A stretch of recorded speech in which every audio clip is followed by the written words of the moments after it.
Eu selecionei 4 questões norteadoras para balizar essas minhas reflexões. Por que, historicamente, as ciências da natureza não ocupam o lugar de destaque nos currículos oficiais das séries iniciais e são sempre preteridas pela língua portuguesa e a matemática ao se procurar enfrentar a perene crise educacional nesse nível de escolaridade?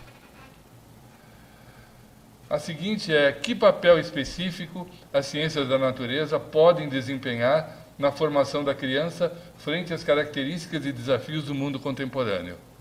Que formato programático e metodológico deve assumir para desempenhar tal papel?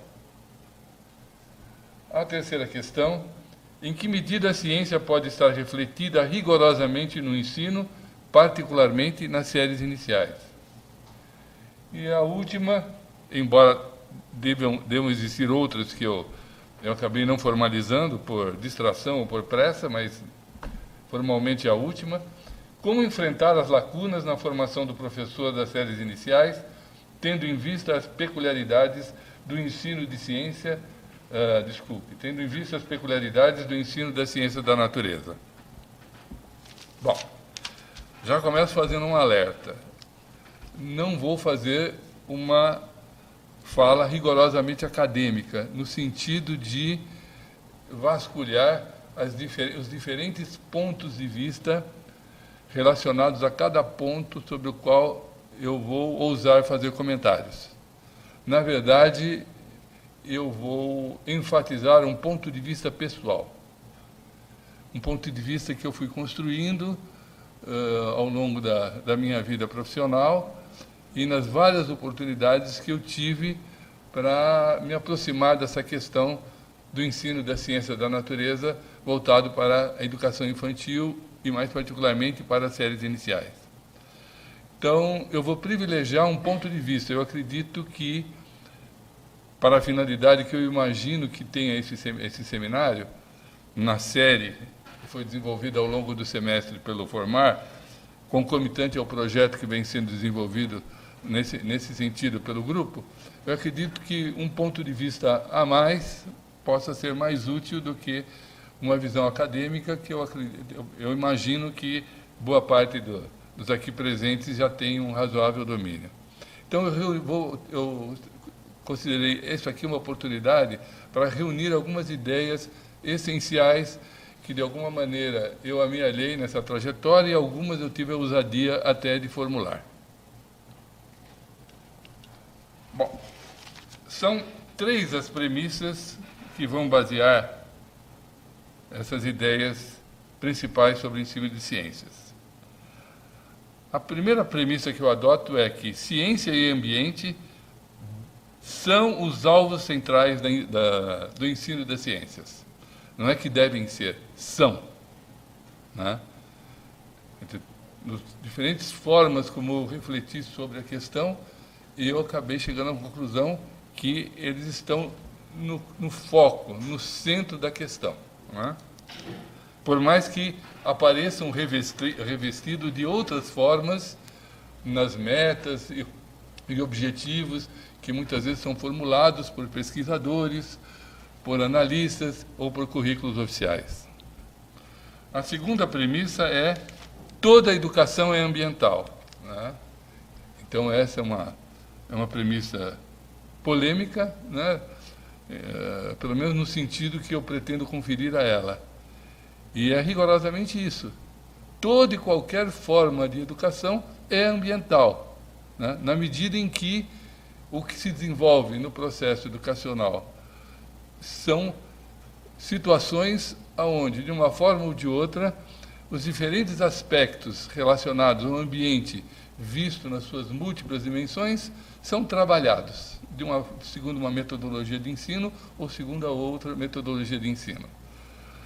Causa espanto para algumas pessoas ou uma certa discordância, principalmente quando essas pessoas, né, pensam no ensino tradicional e tentam localizar nos formatos tradicionais de ensino a tal presença do ambiente, né, e, portanto, a presença da educação ambiental.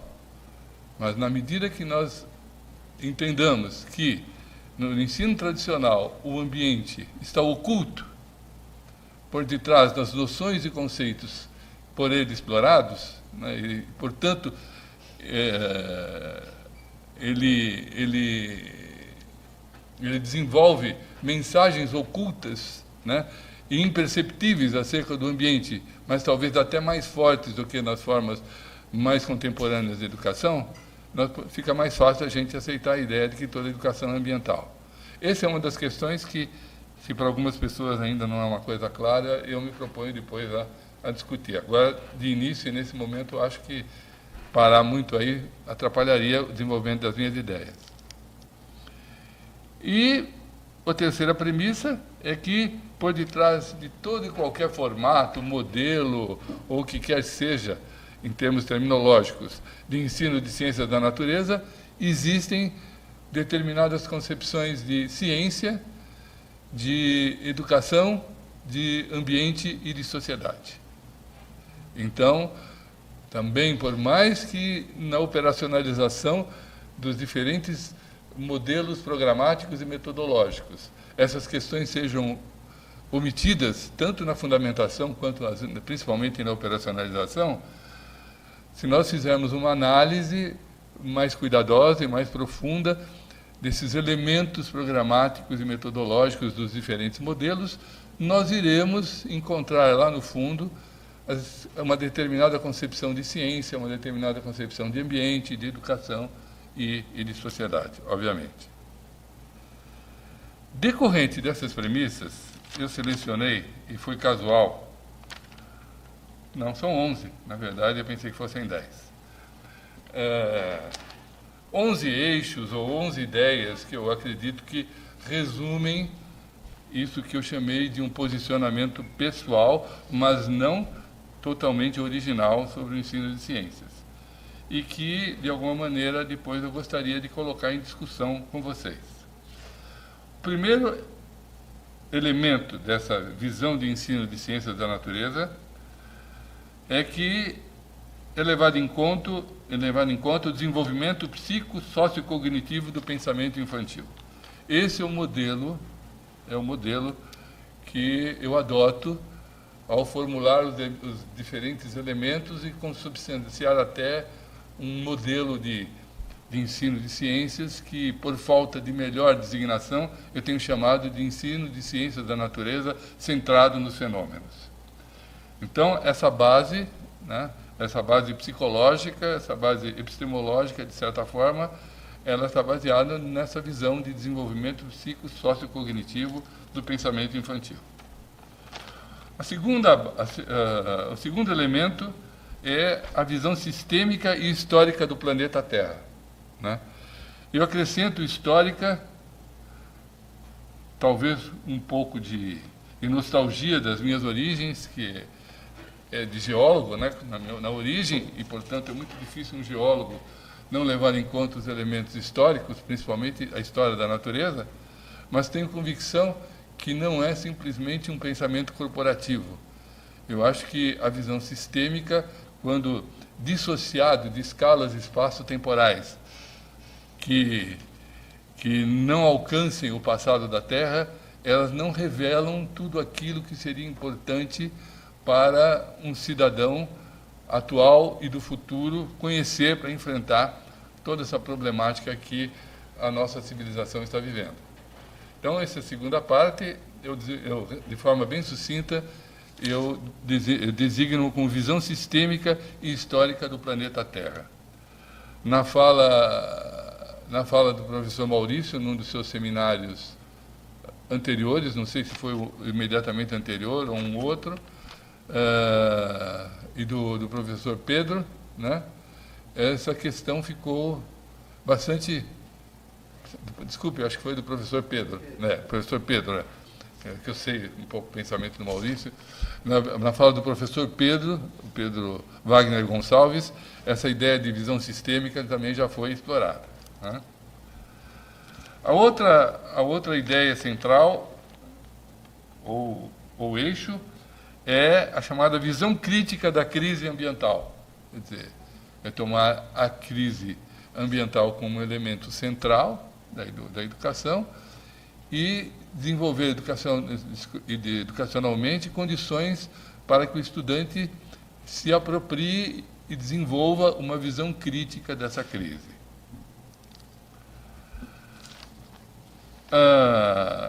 Não necessariamente nessa ordem, talvez pudesse estar localizado logo no início ou no final, mas na ordem que eu registrei aqui de forma rascunhada, a outra ideia é ensino de ciências como educação ambiental. Bom, essa aqui é quase um corolário de uma das premissas, né? Se toda a educação é ambiental, tal seria que o ensino das ciências da natureza não fosse educação ambiental.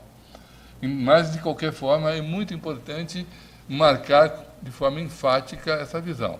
Nessa visão de ensino das ciências da natureza, o ensino das ciências é visto como educação ambiental, né? Essa formulação eu fiz há 20 anos atrás, como um dos eixos centrais do meu doutorado. Inclusive, é o subtítulo da tese, né? E não mudei de ideia até agora, né? Pelo contrário, ela só foi se enriquecendo e se tornando cada vez mais justificada do meu ponto de vista. Outra ideia do ponto de vista mais metodológico, né, que é a adoção da estratégia progressiva metodológica do fio da meada.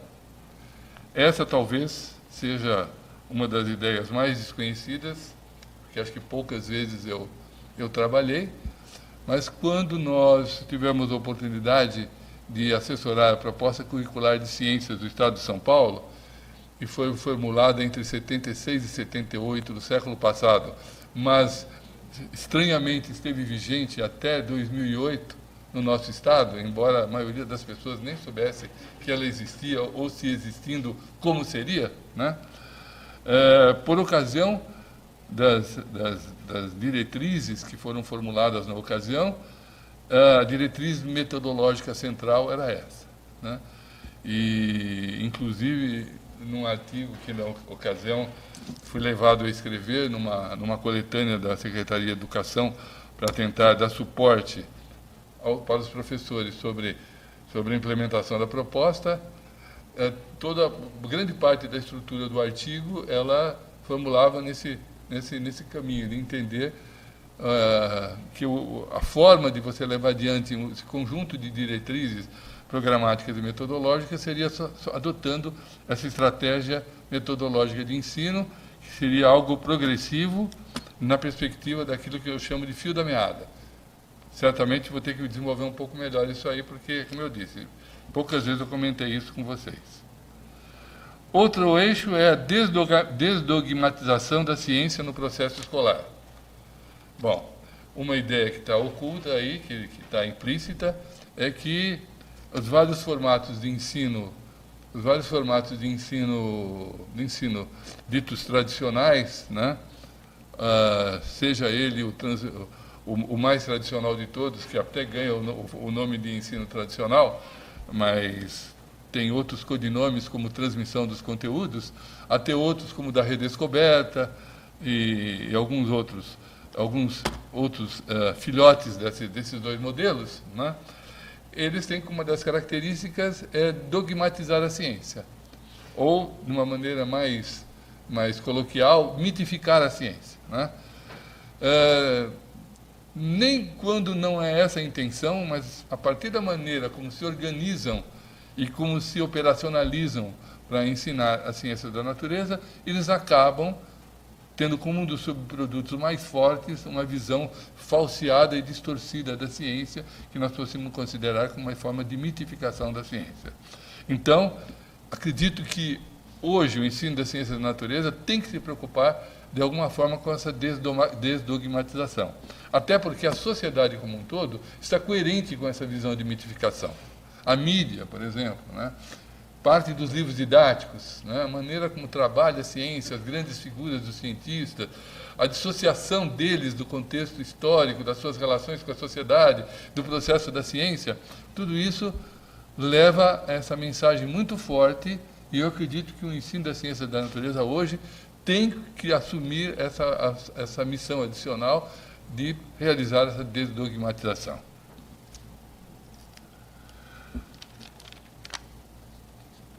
Outra questão importante, que eu acho que parece meio fora da harmonia, mas tem tudo a ver, é o entendimento do professor como elemento decisivo, autônomo, autor no processo de mudança. Toda a minha experiência ao longo desses anos todos me levaram à triste conclusão que essas grandes reformas curriculares, elas têm sua utilidade mais no plano das ideias, né? Quais como inspiradoras de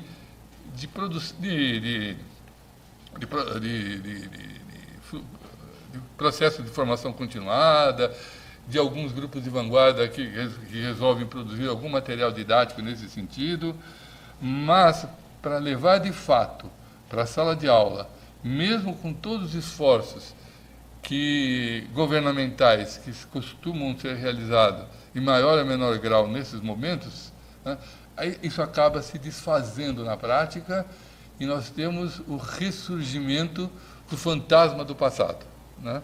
Ele é tão forte que ele se impõe na totalidade novamente, ou então ele se mescla nas novas ideias e, inclusive, distorcendo as próprias ideias, passando a ideia que é a novidade, mas, na verdade, ele está entregando alguns anéis, nem todos, para não perder os dedos. Então, a única forma, isso porque em nenhum desses processos, ou pelo menos na grande maioria deles, o professor não foi visto como um elemento central, né? Nem na produção, né? e nem na implementação dessas ideias. Um dos casos mais significativos, não só porque eu vivi, mas porque, comparando com outras situações, ele me parece bastante emblemático, é a experiência da já citada proposta curricular de ciências do Estado de São Paulo, que foi gerada no final, foi concluída no final da década de 70 do século passado.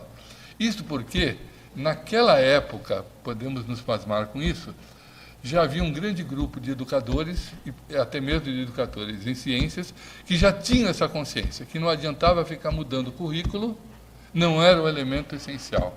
A questão era a reflexão sobre as bases do currículo, era o envolvimento do professor, era construir uma nova proposta em ação.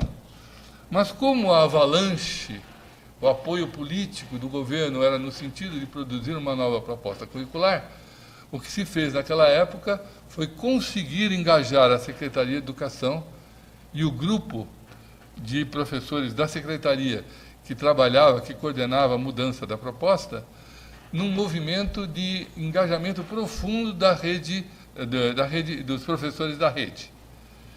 E desde o diagnóstico da situação, de como eles viam o ensino das ciências e o que eles imaginavam que queriam e poderiam mudar, até a tentativa de formulação de uma nova proposta, os professores foram estimulados e foi-lhes criadas de uma forma inédita uma série de condições para que pudessem participar. Mas essa ideia de centralização, essa ideia de autoritarismo é tão grande e tão impregnada no nosso sistema, nas nossas tradições culturais, na lógica das nossas ações de produção de implementação de políticas curriculares, que, a partir de um determinado momento, tudo isso foi se desfazendo. E os professores foram virando pano de fundo, saíram do segundo plano, foram para o terceiro plano, até que houve um momento político aqui na história do Estado de São Paulo, onde uma versão da proposta que dava um salto qualitativo muito grande, isso no sentido tanto positivo quanto negativo. O salto qualitativo, no que se refere à qualidade da proposta, era verdadeiro, mas também era um salto qualitativo que colocava os professores muito atrás dos níveis de reflexão e participação que eles tinham tido até aquele momento no processo de produção da nova proposta. Então, de repente, se consumou essa proposta, se chancelou essa proposta, se produziu documentos e disseram, e foi definido que deveria ser cumprida. E todas aquelas condições que se preconizou e que, de certa forma, se praticou até certo ponto dessa caminhada, desapareceram. De forma que os professores olharam, certamente, e eu tenho consciência disso, porque eu tive a oportunidade de viver o pós-implantação, né? Os professores viveram um grande momento de impacto, de perplexidade e de dificuldade de entendimento do que era aquele documento e naquele formato e que eles deveriam levar à prática a partir daquele ano letivo. O resultado foi que, aos poucos, ela foi sendo esquecida e as visões anteriores, formuladas principalmente nos livros didáticos, né, modificados ou não, foram ganhando espaço e preponderaram ao longo desses... Desculpe, quando eu falei 78, gente, ninguém me corrigiu, né? Eu estou sempre querendo falar década de 80, olha só, meu passado tá me condenando. Tudo isso relacionado à proposta curricular do Estado de São Paulo ocorreu na década de 80, não na década de 70, tá? E essa proposta foi concluída e implantada formalmente em 1988 e teve uma segunda versão supostamente simplificada, mas que não foi, muito pior do que a primeira, no ano de 1990. Tá? Então, ela, de certa forma, ela vigorou quase 30 anos, na verdade. Na 28, 20, né? 20 anos. Isso mesmo, foi 20 anos. Cerca de 20 anos ela vigorou e não 30 anos. Eu cometi aqui uns erros drásticos aqui nessa localização temporal da proposta. Mas o certo é que os professores acabaram esquecendo. Ninguém lhes cobrava nada, porque não tinha nada para oferecer. Quando eu falo ninguém, eu falo dos órgãos oficiais da Secretaria do Estado de São Paulo. E quem ganhava o espaço, como sempre, eram as coleções didáticas, né? Que algumas delas fingiam que incorporavam a proposta, mas aqueles que conheciam a proposta profundamente sabiam que aquilo era, na verdade, em grande parte, um engodo, né? Uma simplificação grosseira do que tinha sido preconizado na sua origem. Então, o professor, mais uma vez, foi esquecido. E, como a história se repete como farsa, nos momentos seguintes, quando nós tivemos os parâmetros curriculares, a situação foi exatamente igual. O professor teve representantes, supostos representantes nas comissões, mas também, via de regra, apesar de algumas secretarias estaduais e municipais terem se esforçado no sentido de engajar o professor no processo de produção, a grande maioria não participou desse processo de elaboração da mudança, né? E nas séries de novas propostas curriculares que começaram a emergir no início do século e continua ocorrendo até agora, né, as coisas se tornaram ainda mais drásticas, né? Quer dizer, entendeu-se participação dos professores, eles receberem os materiais prontos, né, e treinarem como se fazia isso, agora sim, na década de 60 e 70, treinarem no sentido pior da palavra, não daquele que o Jorge quis resgatar num dos nossos seminários, treinarem a sua aplicação no processo escolar, mas sem que tivessem uma possibilidade de se aprofundar e entender em que bases estavam sustentadas as mudanças e para onde se dirigiam as atividades que eles eram levados a praticar pela nova proposta curricular e pela pressão feita pelas correspondentes secretarias de educação.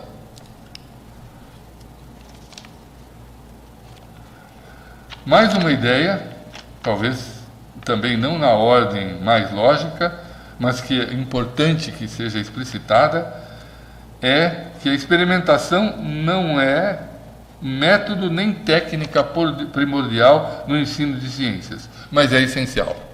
Essa é uma outra questão complicada, né?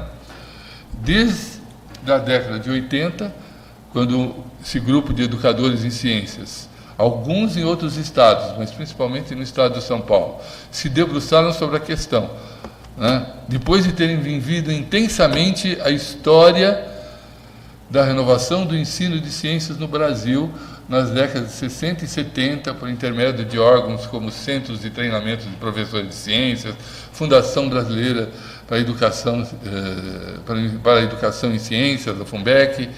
Depois de terem refletido sobre o significado, as razões do insucesso ou do sucesso muito reduzido de todas as iniciativas aparentemente muito interessantes que tinham ocorrido nesses períodos pregressos, esses educadores tiveram a oportunidade, a maioria deles localizados, uma parte na USP e a maioria deles localizados aqui na Faculdade de Educação da Unicamp, né, tiveram a oportunidade de refletir como deveria ser o papel da experimentação no ensino de ciências. E, de fato, em nenhum momento propuseram que ela fosse retirada do ensino de ciências. Mas o simples fato dela ter sido retirada do ponto central do palco, né, e colocada como um elemento desse conjunto, levou a uma discussão, a um impacto, a algumas versões sensacionalistas,